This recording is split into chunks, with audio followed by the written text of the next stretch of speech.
Hello बच्चों, the question says that what are polar and non-polar molecules? What is the physical importance of dielectric constant? तो दो question दिए आपको। पहला पूछ रहा है कि पोलर और नॉन पोलर मॉलिक्यूल्स क्या होते हैं। दूसरा पूछ रहा है जो डाइलेक्ट्रिक कांस्टेंट है उसका फिजिकल इंपॉर्टेंस क्या है। ठीक है, तो लिखते हैं कि कॉन्सेप्ट वो की कॉन्सेप्ट हो जाएगा difference between polar and non polar molecules. ठीक है, और इसके लिए यूज करेंगे हम लोग डाइलेक्ट्रिक के प्रेजेंस में कैपेसिटेंस और उसके एब्सेंस में कैपेसिटेंस। ठीक है, तो अगर एयर है डाइल्यूट नहीं है तो हो जाता है कैपेसिटेंस जो होता है epsilon not a upon D होता है। और अगर यहाँ पे कोई डाइलेक्ट्रिक है तो जो कैपेसिटेंस होता है वो होता है के times epsilon not a upon D.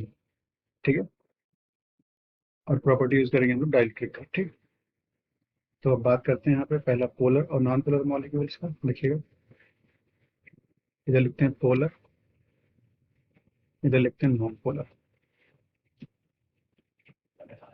ये जो पोलर मॉलिक्यूल्स होंगे, जो मॉलिक्यूल होंगे बनेंगे एटम से, तो जो जो दोनों एटम्स होंगे उनके बीच में इलेक्ट्रोनेगेटिविटी का डिफरेंस होगा। ठीक है, तो लिख देते हैं electro negativity difference between bonding atoms. तो बॉन्डेड एटम्स, इसमें क्या हो गया, नो डिफरेंस, इसमें कोई डिफरेंस नहीं होगा।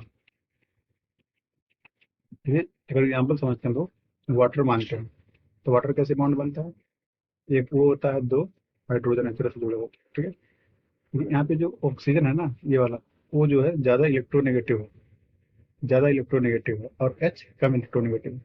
ठीक है, तो इलेक्ट्रॉन को अपनी तरफ ही खींच लेगा, इस तरह से इलेक्ट्रॉन की तरफ शिफ्ट हो जाएंगे। तो इस पे आ जाता है माइनस चार्ज और इस पे आ जाता है प्लस चार्ज। देखिएगा, एक पोलरिटी क्रिएट हो गई है, एच पे प्लस चार्ज आ गया है और इस पे जो है माइनस चार्ज, दोनों पे चार्ज आ गया है, तो इसको बोलेंगे पोलर। ठीक है, ये पोलर हो गया। यही पर अगर यहाँ बात करें हाइड्रोजन का, H2 ये दोनों की इलेक्ट्रोनेगेटिविटी सेम है, तो इलेक्ट्रॉन इधर बीच में बने रहेंगे, कहीं शिफ्ट नहीं होंगे। ठीक है, तो इस पे जीरो चार्ज आएगा, इस पे भी जीरो चार्ज आएगा। ठीक है, तो इस पे कोई भी चार्ज नहीं होने वाला है। ठीक है, तो इस पे क्या लिख देंगे, small positive and negative charge created, positive and negative charge appears.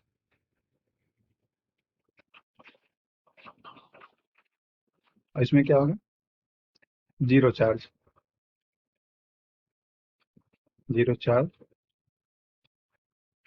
Appears. ठीक है, अब देखिएगा इसमें एक temporary positive negative charge create हुए हैं, तो इनका अपना डाइपोल मोमेंट हो जाएगा ये। ठीक है, क्योंकि दो चार्ज इनके बीच कुछ डिस्टेंस होगा, इसमें जीरो चार्ज है तो इसका कोई भी डाइपोल मोमेंट नहीं होने वाला है। ठीक है, तो जो पोलर मॉलिक्यूल्स होंगे, तो पोलर मॉलिक्यूल्स है small dipole moment, small dipole moment. जो आपका नॉन पोलर है उसका डाइपोल मोमेंट कितना होगा, जीरो। तो नॉन पोलर मॉलिक्यूल्स है जीरो डाइपोल मोमेंट। ठीक है, तो आपकी प्रॉपर्टीज हो गई हैं पोलर और नॉन पोलर मॉलिक्यूल्स का, इनके बीच का डिफरेंस भी आपको पता चल गया यहाँ से। ठीक है, यहाँ पे एक लाइन मारते हैं ताकि कंफ्यूजन ना हो कि कौन सा पोलर कौन सा नॉन पोलर का, इस तरह से। ठीक, अब बात कर रहे हैं what is the physical importance of dielectric constant. अब देखिएगा यहाँ पे, अब अगर यहाँ से बात करें डाइलेक्ट्रिक के बारे में, तो हमारे कितने डाई और इसके बारे में बात करेंगे। यहाँ देखिएगा, अगर हम सी लिखते हैं कैपेसिटेंस, यहाँ लिखते हैं इन absence of dielectric in presence of dielectric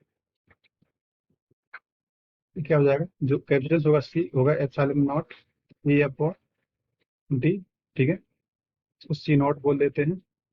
और यहाँ पे जब प्रेजेंस होगा तब क्या होगा, के times epsilon not a upon D. तो अगर डिवाइड कर दें यहाँ पे सी अपॉन सी नॉट, तो देखिए क्या आ जाएगा, ये सिंपली के आ जाएगा, ठीक है, सिर्फ के आने वाला है। अगर c upon c not divide कर देंगे तो epsilon not a upon d cancel होगा, बचेगा के। तो यहाँ हम लिख सकते हैं dielectric constant is the ratio is the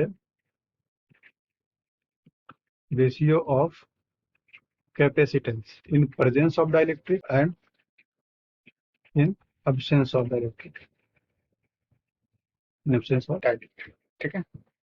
अगर देखिए दूसरी बात करते हैं कहीं पे भी, तो और यहाँ देखिए हम चाहें तो जो कैपेसिटेंस है वो के प्रोपोर्शनल होता है। तो जो अगर के हम बढ़ाएंगे तो अपने आप ही कैपेसिटेंस बढ़ जाएगा। तो हम चाहें तो साइज को छोटा रख सकते हैं। सेकंड पॉइंट हो जाएगा साइज ऑफ कैपेसिटर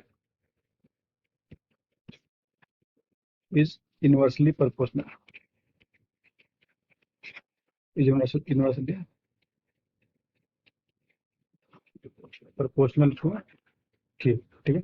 तो इसका मतलब क्या होगा, अगर हम चाहें तो साइज का मिनिमम रख सकते हैं, बस के को बढ़ा देते हैं, ठीक है, जो डायरेक्ट कांस्टेंट उसको बढ़ा देते हैं और साइज हम छोटे छोटे रख सकते हैं कैपेसिटर का, ठीक। तो ये किसका एडवांटेज है, डायरेक्ट कांस्टेंट के का, ठीक है। थर्ड लिखते हैं, जो एनर्जी स्टोर होता है, एनर्जी स्टोर ये होता है u equals half c v square. तो अगर यहाँ पे डायरेक्ट्रिक प्रेजेंट है तो बन जाएगा हाफ टाइम्स एप्सिलॉन नॉट के epsilon not a upon D into क्या हो जाएगा वी स्क्वायर। तो जो यू है वो प्रोपोर्शनल टू के है, ठीक है। जो एनर्जी है वो डायरेक्ट्रिक कांस्टेंट के प्रोपोर्शनल है, ठीक है। तो यहाँ लिख देंगे energy stored is directly proportional to k, directly proportional to k, जिसकी वजह से क्या होगा, देखिएगा जो एनर्जी होगी अगर हम के बढ़ाएंगे तो एनर्जी अपने आप ही बढ़ती जाएगी, ठीक है।